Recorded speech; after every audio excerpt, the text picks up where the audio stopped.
Saludos a toda la audiencia. Señores, en el día de hoy, David Collado se despidió del Ministerio de Turismo, en términos literales. Recibió varios reconocimientos de las principales entidades bancarias en el marco de una actividad de azonadores y ahí aprovechó para literalmente despedirse de la posición y dejar como en duda si va a continuar en el tren gubernamental.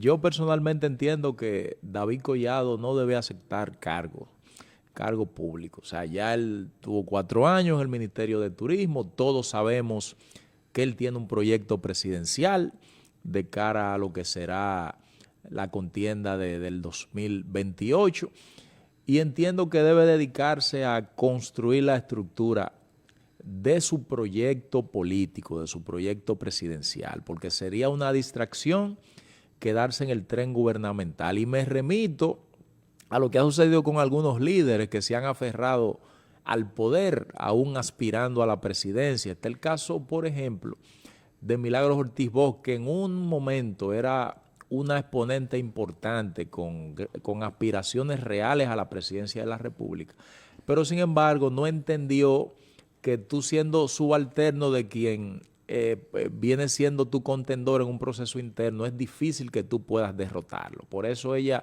cuando intentó en el 2003 pelear con Hipólito, siendo funcionaria de Hipólito, no tuvo éxito. O sea, su proyecto fracasó. Y ya luego más adelante, fuera del poder del PRD, entonces fue derrotada por Miguel Vargas. Y en el otro extremo está el caso de lo que hizo Danilo. O sea, hasta que Danilo no salió del poder, renunció al Ministerio de la Presidencia o la Secretaría de la Presidencia, como se llamaba en ese momento, y se dedicó a caminar el país y a construir su estructura política, Danilo realmente no se convirtió en una verdadera opción al poder. Recuerden la frase lapidaria que él mencionó después de las primarias del 2007, me venció el poder. Después de que lo venció el poder, él entendió que había que salir del gobierno y comenzar a trabajar. Entonces, en este caso, que sirva esos episodios para lo que entiendo debe acontecer con David Collado. O sea, ya David Collado debe tomar una pausa.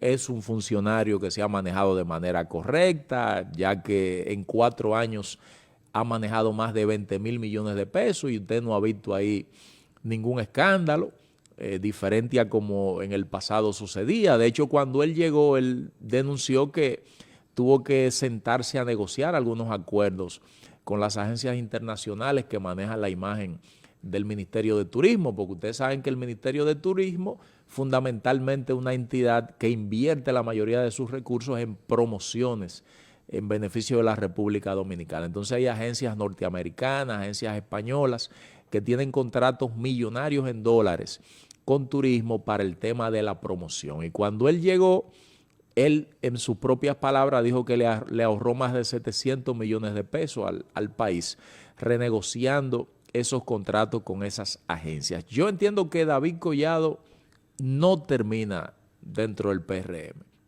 ¿Por qué no termina dentro del PRM?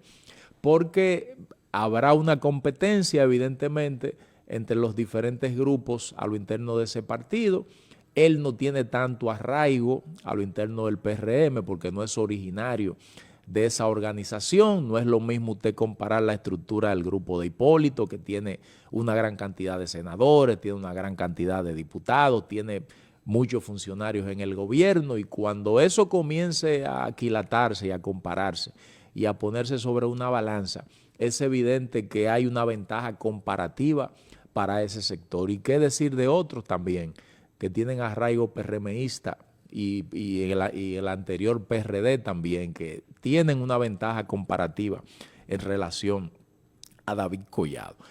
En el plano internacional, señores, es difícil no referirse a la crisis postelectoral de Venezuela. Ustedes saben que hay una situación bastante difícil allá en el país luego de las elecciones, en donde la mayoría de los países del mundo que han opinado entienden que eso tiene que transparentarse. Hoy Maduro dio una rueda de prensa, la OEA no pudo aprobar una resolución para exigirle al Consejo Nacional Electoral que presentara las actas. Sin embargo, ese ha sido el clamor prácticamente generalizado, que se muestren las actas. Maduro ha dicho que la va a mostrar, yo no creo que la muestre, porque es evidente que si la muestra se va a evidenciar que hubo un fraude colosal en perjuicio de la oposición, en perjuicio del candidato Edmundo González Urrutia. De hecho, el New York Times, que es uno de los medios, el medio más importante del mundo, ya para no dar mucha vuelta ni ponerle sazón. Y no es un medio de que está haciendo eco de bulos, ni de cosas falsas, ni de fake news.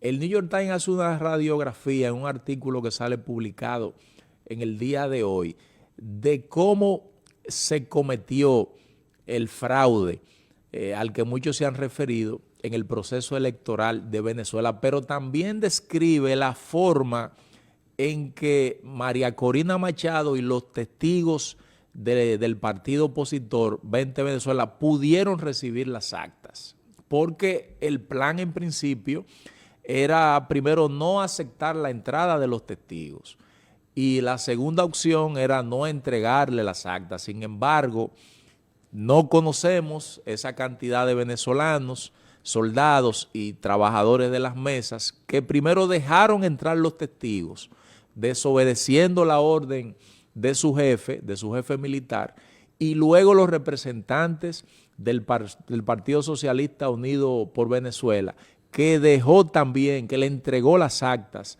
a María Corina Machado y a sus representantes en las diferentes mesas. Y por eso ella tiene el 84% de las actas.